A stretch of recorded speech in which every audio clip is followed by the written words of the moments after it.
내가 아모리 사람을 그들 앞에서 멸하였나니 그 키는 백향목 높이와 같고 당하기는 상수리나무 같으나 내가 그 위의 열매와 그 아래의 뿌리를 진멸하였느니라. 내가 너희를 애굽 땅에서 이끌어내어 40년 동안 광야에서 인도하고 아모리 사람의 땅을 너희가 차지하게 하였고 또 너희 아들 중에서 선지자를 너희 청년 중에서 나시린을 일으켰나니 이스라엘 자손들아 과연 그렇지 아니하냐. 이는 여호와의 말씀이니라. 오늘 우리가 함께 묵상하는 말씀은 북이스라엘 백성들의 무자비함과 대조되는 하나님의 자비, 곧 이스라엘에게 베푸신 하나님의 은혜와 자비에 대하여 말씀하고 있습니다. 이스라엘을 향한 하나님의 자비로운 행위는 이스라엘의 출애굽 당시로 거슬러 올라갑니다. 하나님은 애굽에서 노예 생활하는 이스라엘 백성들을 아무런 조건 없이 구원하여 주셨습니다. 또한 그들의 광야 생활 40년 동안 하나님은 아무것도 없는 광야에서 그들을 먹이고 입히셨으며 낮의 해와 밤의 추위 그리고 각종 짐승들과 도적들로부터 그들을 안전하게 보호하여 주셨습니다. 뿐만 아니라 하나님은 그 키가 백향목 높이와 같이 장대하고 강하기가 상수리 나무 같은 아모리 사람들, 곧 가나안 족속을 그 땅에서 몰아내고 그 땅을 이스라엘 백성들에게 주어 기업으로 삼게 하셨습니다. 또한 하나님은 그들 중에서 선지자와 나시린을 일으켜 그들을 바른 길로 인도하게 하셨습니다. 결국 이스라엘이 된 것은 전적으로 하나님의 은혜와 자비의 결과라고 할 수 있는 것입니다. 사랑하는 성도님, 이스라엘은 하나님의 은혜와 자비가 없었다면 존재할 수조차 없었던 민족입니다. 하나님의 은혜와 자비의 결과물이라 해도 과언이 아닌 것입니다. 그러나 이스라엘 백성들은 이 사실을 잊고 있었습니다. 본문에서 당신이 이스라엘에게 베푸신 자비를 상기시키신 후에 이스라엘 자손들아 과연 그렇지 아니하냐고 반문하고 계십니다. 그렇습니다. 그들은 자기의 과거와 현재의 모든 것이 하나님의 자비와 은혜의 결과물임에도 이를 망각하고 있었던 것입니다. 현재 상태에 이르기까지 자신들은 아무것도 한 것이 없으나 그들은 그 모든 것들이 자기들의 능력과 노력의 산물이라고 생각했던 것입니다. 사랑하는 성도님, 이들이 이처럼 하나님의 자비와 은혜를 망각한 결과는 무엇입니까? 그것은 앞서 살펴보았듯 무자비한 삶, 냉혹하고 이기적인 삶으로 귀결되고 말았습니다. 어쩌면 이것은 지극히 당연한 것입니다.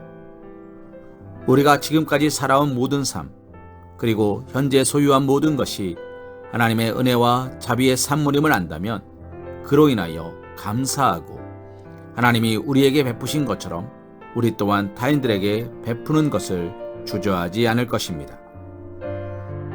이는 과거와 현재를 책임지신 하나님께서 하나님의 자비와 긍휼, 은혜를 따라 행하는 자들에게 미래까지도 책임지실 것임을 확신하기 때문입니다.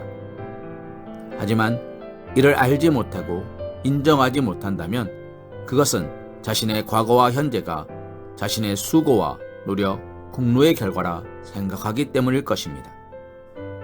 또한 자신이 이룬 그 모든 것이 자기 홀로 수고하고 노력해서 얻은 결과인데 굳이 그것을 나눌 필요가 없다 여기는 것입니다.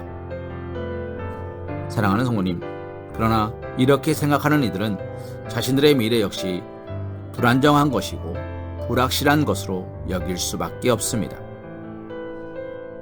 그러므로 스스로 미래를 대비하기 위해 더 안정적이고 확실한 내일을 맞이하려고 수단과 방법을 가리지 않고 자기 창고에 필요하다고 여겨지는 것들을 쌓기에 여념이 없을 것입니다. 그들에게 있어 타인에 대한 자비와 긍휼은 사치이며 낭비로 여겨질 뿐입니다. 그러므로 무자비한 삶, 긍휼도 인애도 없는 메마른 삶을 살아갈 수밖에 없었던 것입니다. 사랑하는 성도님, 이러한 일이 과연 국 이스라엘 백성들에게만 나타나는 일이겠습니까? 우리도 나의 나된 것이 하나님의 자비의 결과임을 알지 못한다면 절대 자비를 베풀 수 없습니다. 세상 사람들 가운데 많은 사람들이 왜 내가 힘써 수고하고 노력하여 얻은 것으로 다른 사람에게 자비를 베푸느냐고 말하는 이들이 있습니다. 그리고 이렇게 말하는 사람들이 세상 사람들 중에만 있는 것도 아닙니다.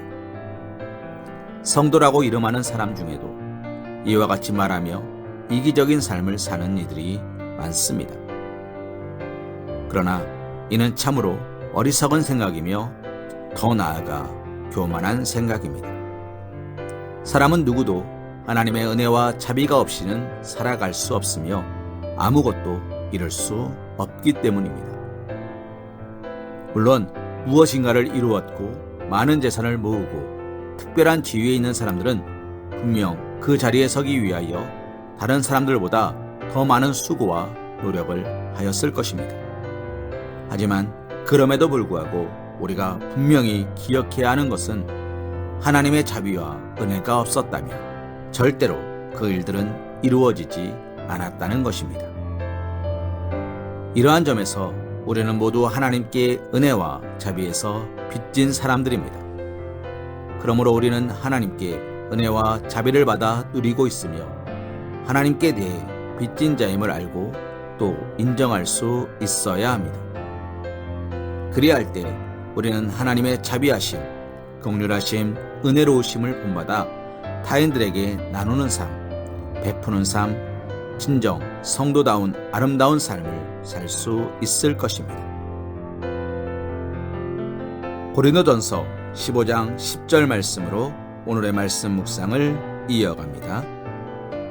그러나 내가 나된 것은 하나님의 은혜로 된 것이니 내게 주신 그의 은혜가 헛되지 아니하여 내가 모든 사도보다 더 많이 수고하였으나 내가 한 것이 아니요 오직 나와 함께 하신 하나님의 은혜로라. 아멘.